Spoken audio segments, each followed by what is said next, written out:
for virtual conference. Before we get going, just a couple things we want to note. Like I said, you should be already on mute. If you aren't already on mute, go ahead and mute yourself. As you can see, the session is being recorded, so feel free to leave your video screen on or off, but the session is being recorded. The chat function is available, so I'll be the session monitor and keeping an eye on that. If you have questions for Daniel throughout the presentation, feel free to shoot those in the chat. And like I said, feel free to change your screen name to represent your name and your university. Before we get going, we want to shout out our 9 sponsors, generous sponsors that have allowed to make this conference free to all members and non-members. So we won't read them by name there, but I'm sure hopefully you're familiar with at least one of these 9 here on the screen. So major shout out to our sponsors for the conference today, for this week. Go and hit next slide, Daniel. And then before we get going into Daniel's presentation, just wanted to remind you to follow our social media accounts. So Daniel and I both are on our communications committee, and there'll be more sections throughout the conference to highlight that. But again, follow us on any of these platforms just to see the good work that our members and our region is doing for our industry. So with that, Daniel, you want to go to your title slide? I'd like to introduce this morning Daniel Fragel. He is the Assistant Director for Recreation Services at Emporia State University in Kansas, and he's here to present to us on career readiness. So with that, Daniel, take it away. Awesome. Thanks, Jeremy. Also, thank you to everyone for participating in hopefully our first and last ever virtual conference. Hopefully we can all meet in person in coming years, but it's been great. I want to, with that, it's awesome that we've got, I think, a career or a regional record. Is that right? At over 400 people signed up. So that's great news. Thank you for participating. Attend as many sessions as possible. That's what I would encourage you all. And then lastly, I always give a shout out to the presenters. I think it takes a lot of work to be prepared, and thank you, because I'm looking forward to learning from you guys. So today we're going to talk a lot about career readiness. And there's a lot of studies on this. There's a lot of different things. And your own campus will have a lot of resources for you on this. But hopefully this begins that process. In this, hopefully we can all learn something, even if we're a professional. This doesn't have to be only for students. How can we implement some of these practices in for our department if you are a professional? So hopefully we've got a lot of GAs involved, and they can maybe implement this there, as well as students can learn something from this. So what we're going to learn today, we're going to have a stronger understanding of our current role, or your current role within campus recreation, as well as the career readiness traits and skills. We're going to understand what future employers are looking for and how to sell yourself throughout that application process. And then lastly, how to implement this into your department. So I do have some resources for you at the very end. So our role as student employees, okay? Feel free to chime in. I heard that there might be some issues with the polls on here, but who is participating today? Do we have any students in specific areas? Go ahead and speak up, or maybe raise your hand in the. Here's the problem with Zoom, isn't it? Yeah. Hopefully everyone's laughing. And like I said, hopefully we get a kind of a well-rounded group here. But I want to start off with this, right? If we're working at the front desk, we might think all we do is say, have a good workout, right? We might get yelled at as an intramural official. We've all been there, for those of us that are blowing the whistle. Make someone sweat in a workout class, or then right now, clean and check out equipment, right? And emphasis on the clean part, because it's, well, we need to keep things clean right now.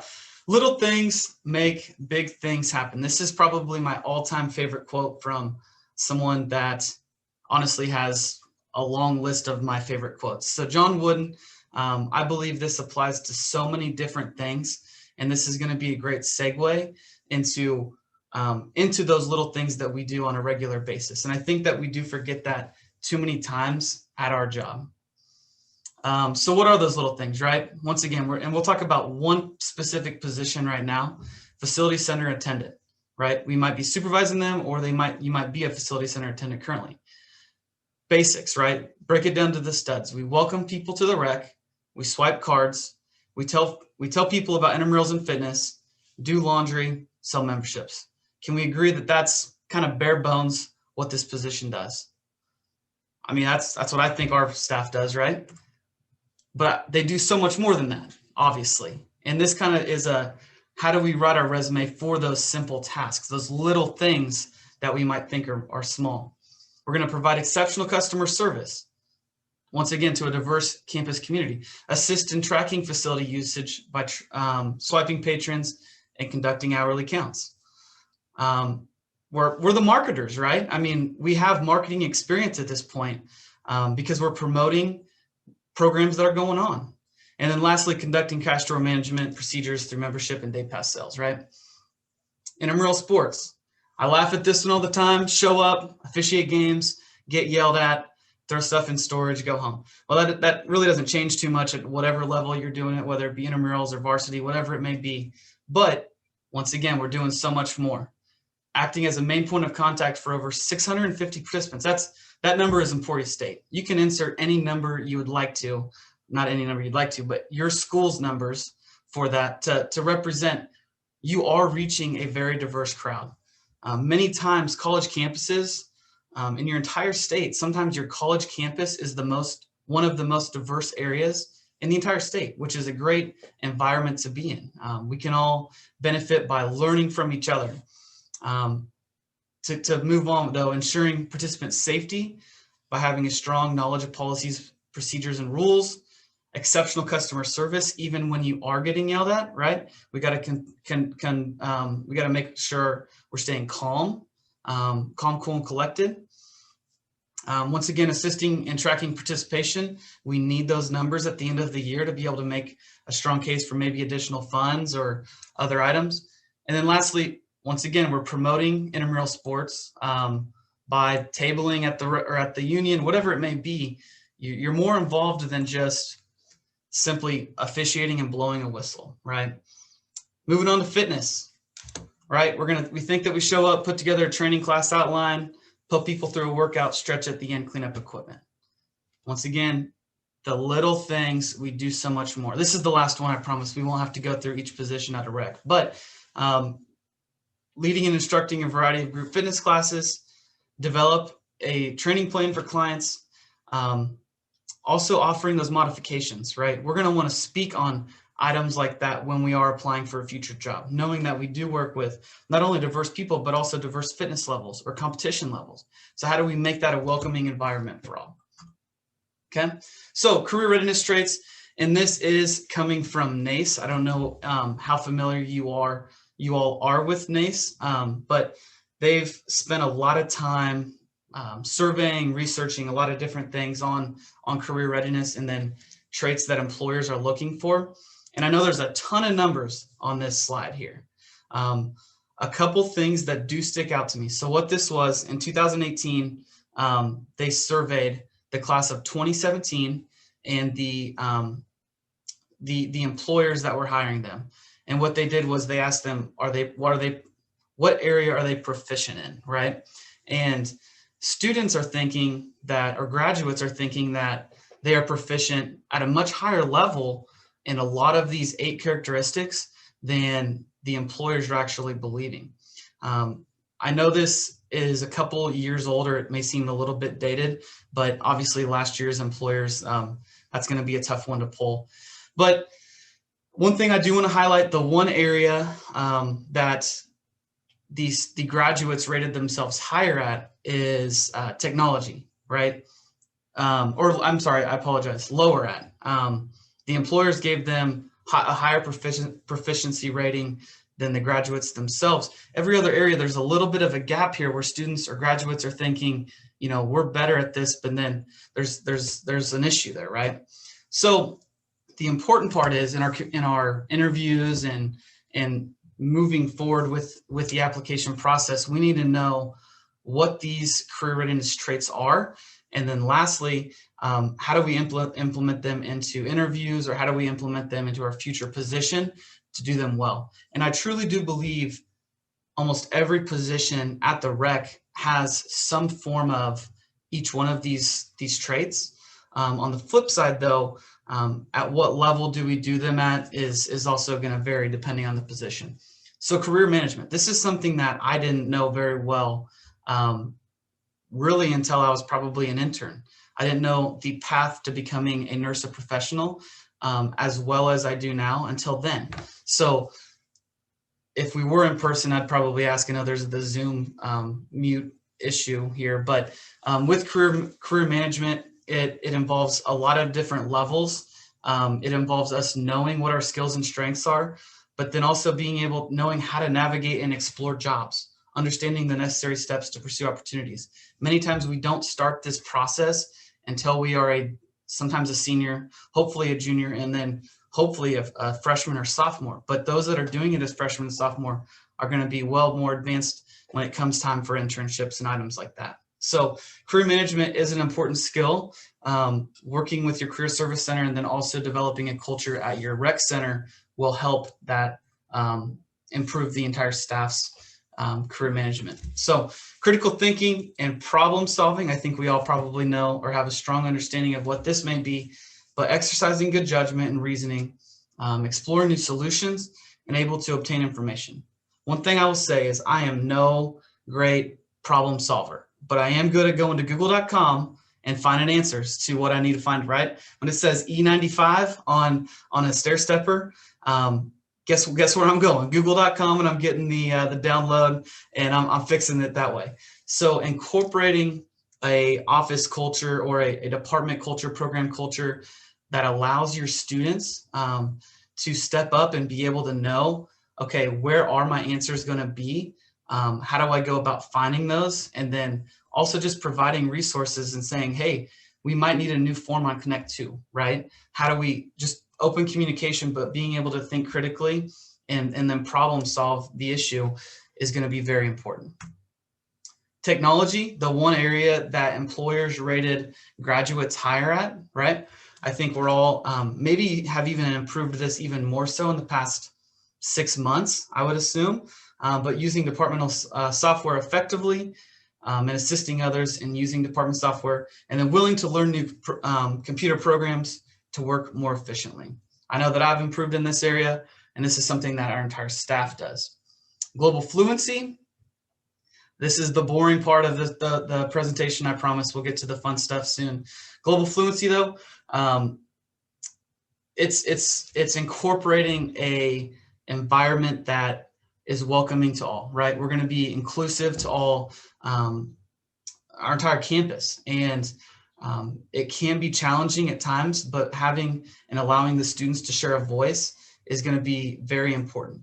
One thing I do want to highlight is that last bullet point there, understanding our own biases and then using that awareness to eliminate them, right? I think sometimes we don't even know what we're holding against other people without even getting to know them or their background or experience, right? So being aware of that will obviously help improve that. What I do want to say about this is sometimes the best step is just to begin challenging others to think, what makes you make that assumption? How do you go about that process? And how can we change that to make an overall better campus community? Leadership. I think we're all probably aware of what leadership is, but with that, I do want to highlight something that I've learned through a training here on ESU's campus is anyone can lead anywhere at any time. So with that, you might be the newest student employee on your college campus, right? And with that, you could still work harder and lead by example more than someone that's been there for 4 years and just kind of does the bare minimum, right? So don't let seniority impact that. You can always lead your smaller group of hiring class, anything along those lines. But being able to effectively communicate, being able to work together. And I think what we're starting to see here is with some of these traits, they all begin to kind of incorporate with each other, correct? So we can see communication starting to show up in the leadership. We can see problem solving and critical thinking maybe in technology or something like that. So they all, oh, here's communication. I didn't highlight that one yet. So they all begin to work together, right? Communicates clearly and effectively with diverse populations, professionally, and uses good judgment. And then lastly, listening. We always forget that there's two parts of communication, and one of them is going to be listening. Professionalism, work productively with others, manage time and workload, have a professional work image, and then use social media responsibly. I can't emphasize the last one. I'm not saying that the other three are not important, but it is something that a lot of employers do. As soon as you apply, guess what? Facebook, search the name, find you, see what you're doing. It's the truth. And I think those of you that are GAs, you may have already experienced that. Those of you that are going to be hiring GAs soon, you're probably going to do that as a search, or as a you're going to search your applicants and see what they're looking like. So making sure that we do have a professional social media image is going to go a long ways. Teamwork. We're all working at a team within Campus Rec. Sometimes many of us are wearing multiple hats and working on multiple teams, but being aware of how to work within the team structure, once again, communicate effectively, and then willingly accept tasks and assist other staff members with projects is going to be important. So that was a very quick crash course of the 8 competencies. And with that, like I said, I do believe that almost every position at a rec center has some form of that. And it is challenging to be aware of that. And I want to emphasize the power of yet. Is anyone aware of what the power of yet will be or is? Maybe like a hand raise on the form. Maybe. G Money Armstrong from OU. Okay. The power of yet is, simply put, I'm not good at that yet, right? So instead of saying that I am not good at teamwork, simply putting, I'm not good at teamwork yet. Being aware of what you are not, what a skill set you may not be good at yet is going to be important. It could be communication. It could be global fluency. It could be any of those 8. But being aware that you don't have to be great at them right now, but you do make improvements and strides towards getting better at that is going to be important. So how to sell yourself in the application process. This is something that a lot of this is pulled based off of experiences, previous mentors, and then kind of what I preach to our current graduate assistants. And I think Johnny's in here. I hope he would support what some of the points that I'm going to share, but how to sell yourself in that application process. It starts with building your resume, right? You can apply at 1 million jobs, but if your resume is not strong, unfortunately, you're going to be fairly unsuccessful. And this is just examples, and this comes back to the power of yet.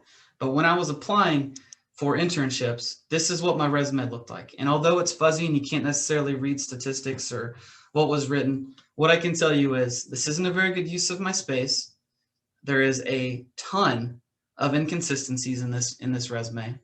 I probably wouldn't even hire this person if he applied for my own graduate assistantship right now. And it needed some work. Let's put it that way, right? And yes, with this second resume, I do have additional experiences. I have gained more knowledge, like I said, more different additional experiences that it does add in that case, but formatting and consistencies become a little bit more noticeable, right? Once again, we're working our way up the chain. You can now see that I'm a graduate assistant, but I'm using my space much more effectively. I'm incorporating more statistics to give an exact representation of the department or program area that I'm working with.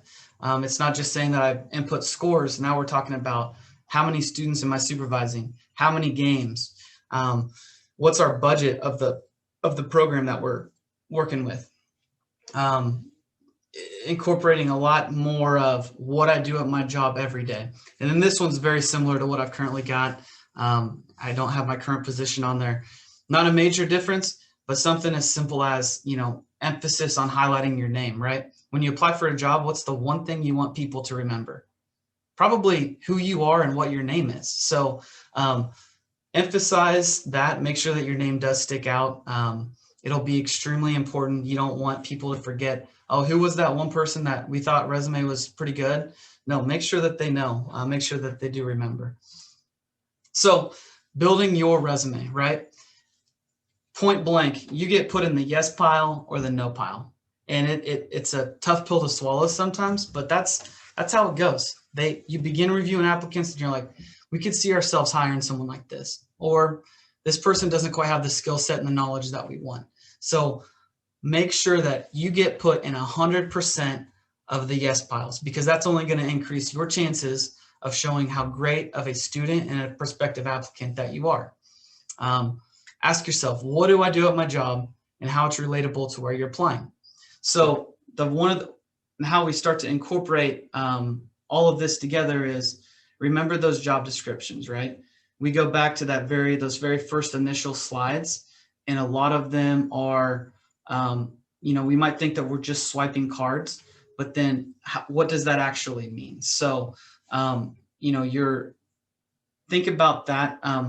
Here at Emporia State, we've strategically written all of our job descriptions to be hopefully to a level where anyone that comes and asks us about helping them on the resume, all we do is we pull up their job descriptions, and it'll hopefully give them a very specific and descriptive item to put on their resume for their current job here. Identify accomplishments. I can promise you that you may have forgotten something that you did as a freshman, or an award that you received earlier in your career. So always take note of those, put those down, jot it on your resume as soon as you can. Cater your resume for the industry, eliminate white space, and eliminate inconsistencies. To go back to that very first resume, I wasn't using my space very well. And then with that comes, I'm losing my opportunity to brag about my great experiences, right? Inconsistencies, right? If we talk about how strong our attention to detail is in our cover letter, yet our resume has a lot of inconsistencies, that's probably showing that we don't have a very strong attention to detail, right? Like, we can't notice some of those changes. And I know it's challenging, and I know it's tough. So have multiple people review your resume.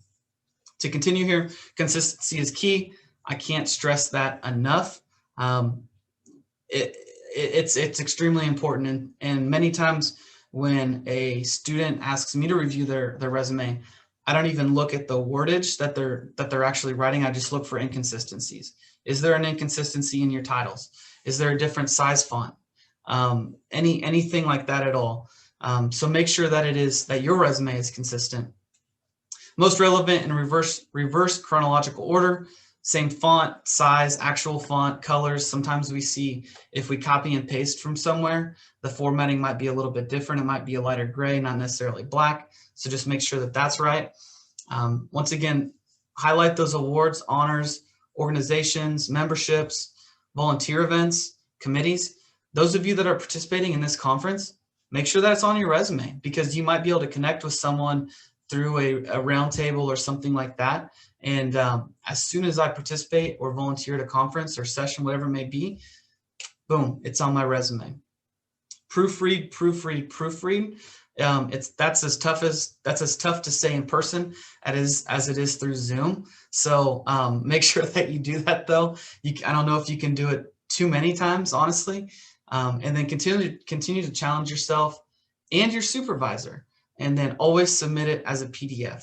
So what I can tell you is, I've got kind of some unique fonts on my resume, but if I sent it to a hiring committee and they pull it up on their computer, I want it to look exactly like my resume on my desktop, right? So submitting it as a PDF will do that. If you submit it as a regular Word doc or a Google Doc, many formatting changes can happen depending on what system that hiring committee opens it up on. So to ensure that it's going to be looking exactly like it is on yours, always submit it as a PDF. Professional development resources. So one thing I will say is, use the rec for those of you that are students here. For those of you that are administrative professionals in Campus Rec, make sure to use your Career Service Center. Make sure to use professionals in this setting because students are going to want and need resources from you on how to properly write this, on interview tips and help. So reach out to those individuals and be prepared for those conversations. I already talked about the Career Service Center. If for those of you that are students, what percentage do you think have actually visited the Career Service Center? I would say, unfortunately, it's probably less than, I know it's definitely less than 50%. It might even be closer to the 20s. So that's a resource on campus specifically for you to help you build connections, network, and then review your resume and interviews or mock interviews. So utilize that. Lastly, NERSA. Many of us have probably heard of Bluefish Jobs. If you haven't, check it out. That's where a lot of your positions, our positions will be posted, and then discussion posts, is they'll post positions on there as well. I will say professional development resources, look at the job you want, right? Look at that, see the duties and requirements that they're asking for, and begin to tailor your resume to fit that. So if I'm gonna want to become a graduate assistant, I'm going to start to look at graduate assistant tasks that are normally done and begin to write those tasks once I do them at my job, right? Interviewing tips. Do your research. Know the mission and the vision of where you're applying to. Know who is interviewing you. Most generally, I would say that they supply you with information on who's going to be interviewing you, but it may not hurt to reach out if they don't and say, hey, just a quick question. Who is going to be involved in the interview process? I'd like to get to know a little bit more about those individuals, and we can, that way you can maybe relate to them if you've got a similar past background. Knowing their mission and their vision and how you're going to apply your experiences to meet their mission is going to go a long ways. So if their goal is to improve the overall college campus, then yeah, you're going to talk about your experiences and how you can implement that there. Be prepared. Know the job description, have your resume ready to hand out. And then lastly, we've all gotten a little bit more, I shouldn't even put Skype, it's all Zoom now. So create a cheat sheet. There's no problem with having some tips on that. That way, in case you kind of get stuck or you stumble, you can go to that and it'll help you when it comes to sharing info or your experiences throughout your interview. So creating a cheat sheet always helped me. I hope it can help you, but something easy, and it does take a little bit of time to prepare for, but it can help you when that time comes. Be ready for the dream job to open, right? I can promise you that you probably don't want your first ever interview to be your dream position. It could go south, and it could probably go south very quickly. So being prepared and doing mock interviews in preparation for that will help out. One thing I've experienced, I interviewed at multiple positions while I was on the coordinator search. And although I knew I had a great experience while I was at the University of Oklahoma, it wasn't quite sticking. I needed to review the questions that were commonly getting asked and then ask myself, can I answer that in a better way? So prepare yourself with mock interviews, talk to individuals in the field, see if your supervisor can help you with that. Others will share questions that they've asked for coordinator positions. I'm speaking for GAs here. If you're a GA searching for a coordinator position, your supervisor could probably collect from other schools what those coordinator questions are looking like. That way you can be prepared for that. Don't let your first interview impact you negatively. Listen, sometimes it's a grind. It's tough. Like I shared, I went through multiple interviews and finished runner-up multiple times. Luckily, I found that next great stop at Boise State when I went there, and it was a perfect fit. But it was challenging after getting declined so many times. But don't let it impact that, right? Because it's a new school, it's a new person interviewing you. There's so many new factors that they don't know anything about the past about you applying at 5 different other jobs. So don't let that negatively impact your interview.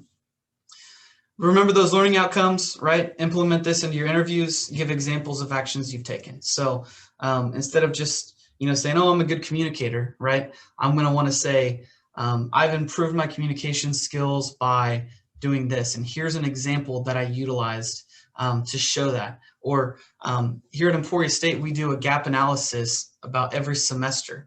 And what that does is it allows our student staff to rate their level of importance and the level of satisfaction. And then from there, we can determine, okay, they're not satisfied with our communication from our graduate assistants. That's an area that we need to really make an effort on in this next semester. So that's our goal. What it also does is when that happens, when they make those improvements, you can say, when I showed up, this was the level of satisfaction from our undergraduate student staff.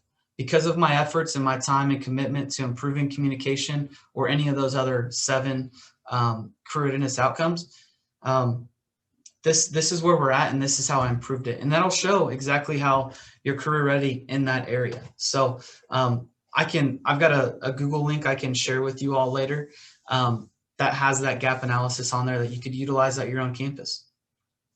Interviewing tips. How many of us have ever been asked, tell us about yourself, right? That is, I would say, the universal first question asked in an interview, right? There is a much better way to answer that question than just saying, my name is Daniel Fragel. I'm the assistant director at Emporia State. I am from this small town in Kansas. Here's my career path, and that's about it, right?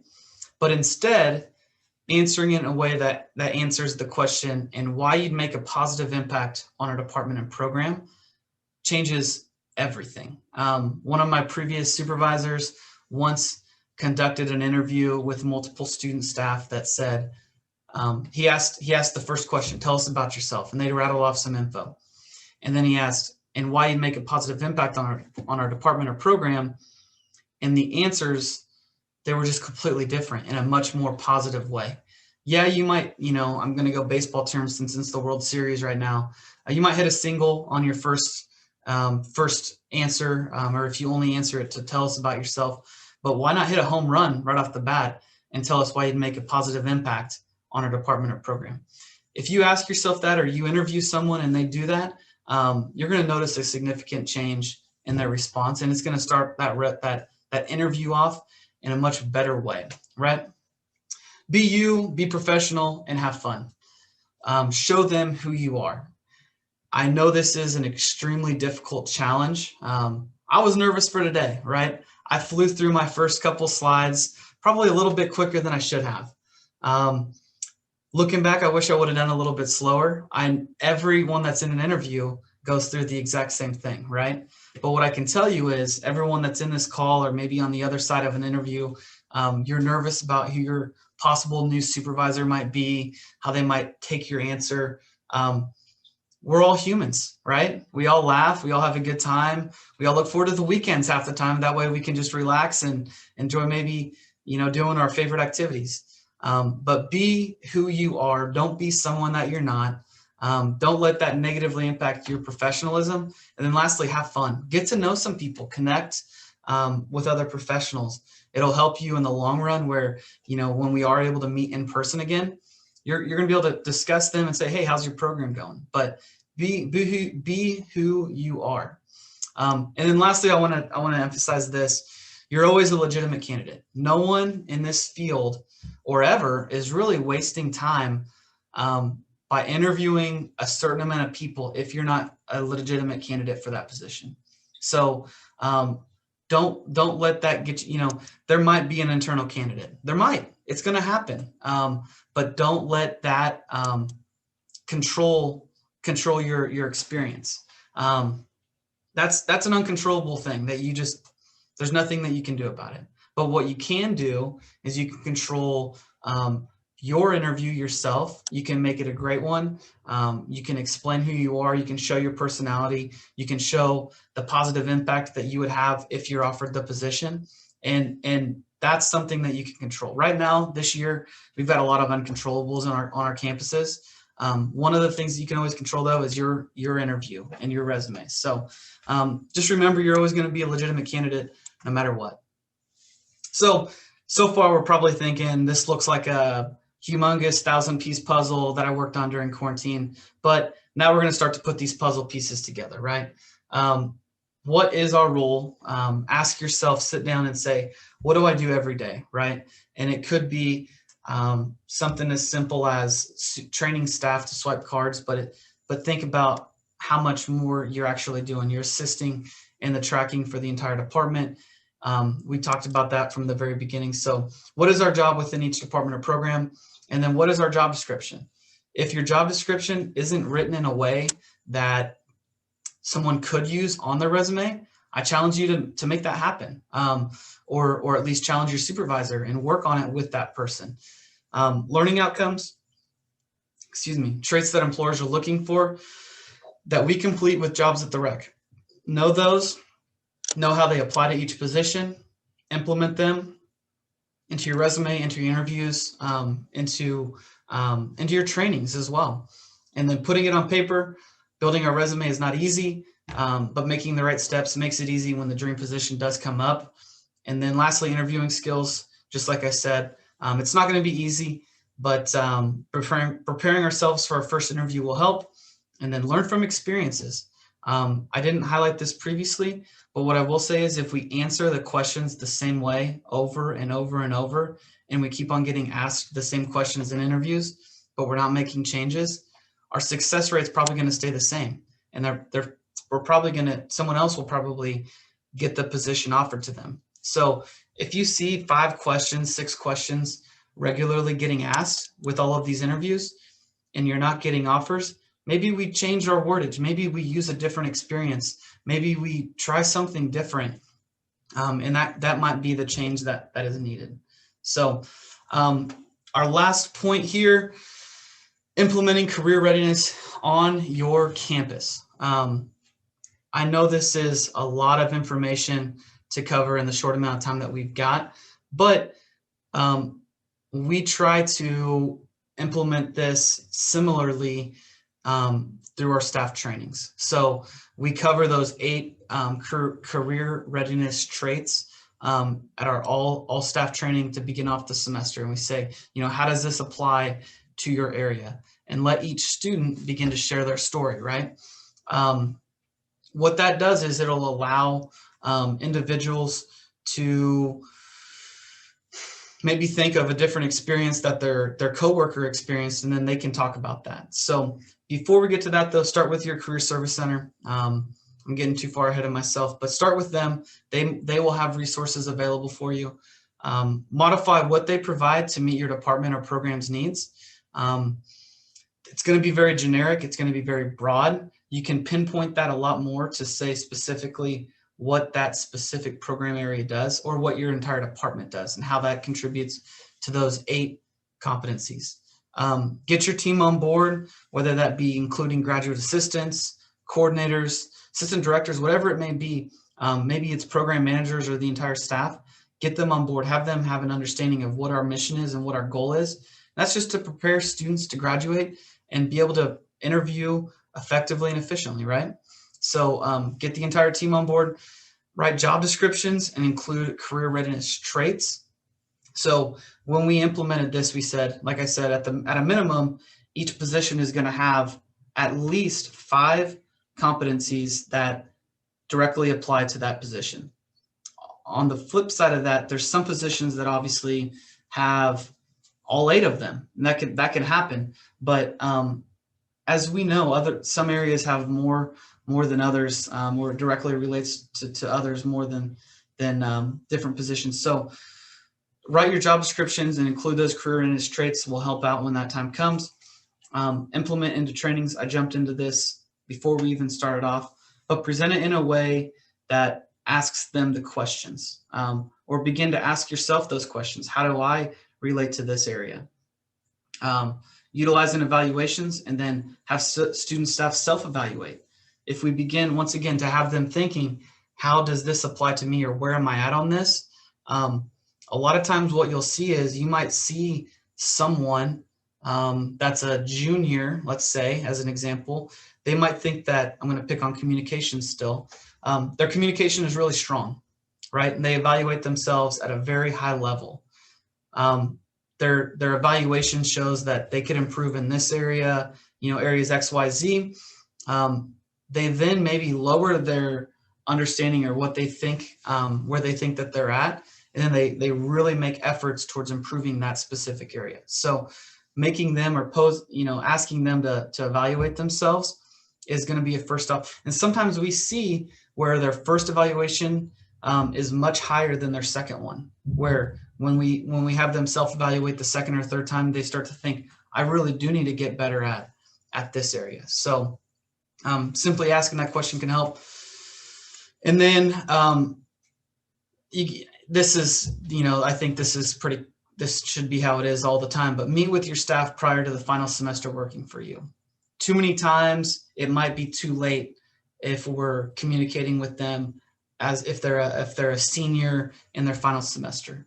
They should be working on items like their resume and their interview tips and skills prior to that. So with that, meet with them as sophomores, meet with them as juniors. That is the time to start saying, hey, you're really good at campus rec. Have you ever thought about that, right? Because by then, if they're a junior or senior, it might be too late to get them to come into, what I think is the best field in the world. So meet with them prior to the final semester, and then that will help them and set them up for better success in the future. So what I do have here is I did put together a, let's see if I can get this pulled up. I do have a Google Drive with all of our documents that you could access and view. It has all of our job descriptions. It has all of our,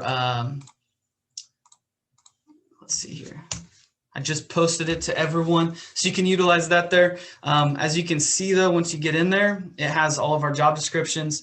It has our career readiness graphic. So let me see.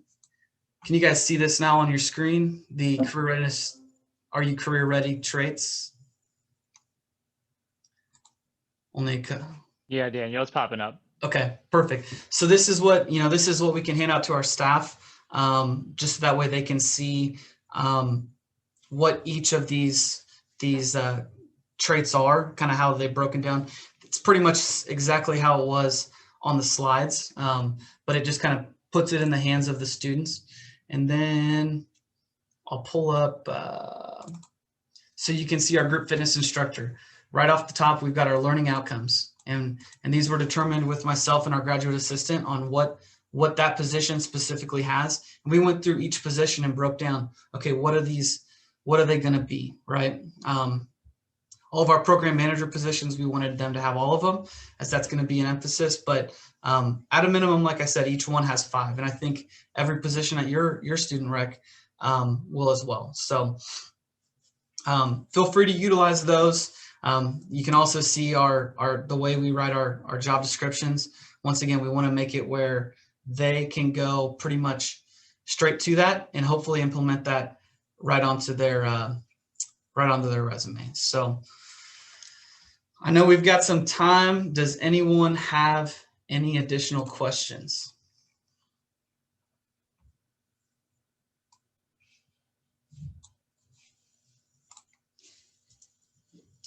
Here in the awkward, oh, we have a chat coming maybe. Sorry, Daniel, that was just me sharing the link to review. So the last thing I'll say as we finalize this, something that always stuck with me, and I think this comes back to those little things as well, as I've learned that people will forget what you said, people will forget what you did, but people will never forget how you made them feel. And that can go, if you're a current student, you're working with patrons, I can promise you that your efforts go much farther than what you may realize. We hear too many times about the negatives that someone might have said or might have acted like working at the rec. But I can promise you there's so many positive experiences that happen and so many life-changing moments that happen at our specific buildings. People's lives improve dramatic. I mean, it's one of the best things that I've ever seen is the change of someone as a freshman to a senior, and you can tell that they've committed to living a healthy lifestyle, and we are all a part of that. Whether that be through fitness, whether that be through just open rec, intramurals, outdoor programs, aquatics, whatever that may be. They're not going to remember specifically what the front desk person said the very first time that they walked in, but it does go a long ways. So, and that goes for you that are working with staff. You may not, they may not remember specifically what you said about helping them with their resume, that resume tip, but they will remember that you cared about them. They will remember that you wanted them to be as successful as possible. And that goes a long ways. So even though you may not get those constant reminders that people are appreciative of what you did or what you said, but you are making them feel hopefully in a great way. So hopefully that kind of motivates you for moving forward.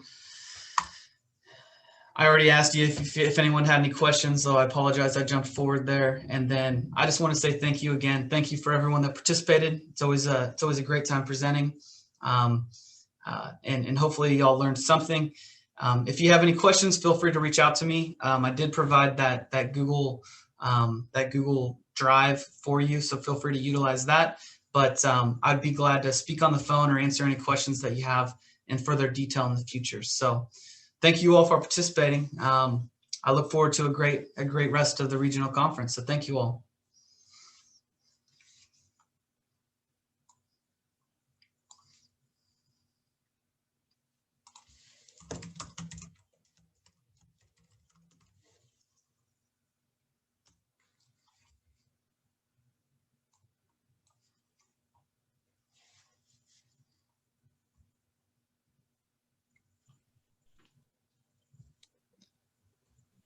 Great job, sir. Thank you, Mr. Beck. I don't know if you saw my text. We're up to 441. Oh, wow. Yeah, we had several that registered in the last hour. Really? Yeah. So good stuff. I did see as well, we at least got like 10 new Facebook followers since that image was posted. So oh, nice. And I saw we had several YouTube likes too. Oh, really? Mm-hmm. Sweet. This is a good week to get those numbers up. I mean, I think it'll help our content moving forward a lot. I totally agree. Yeah, and definitely we'll do probably a follow-up email at the end of the week.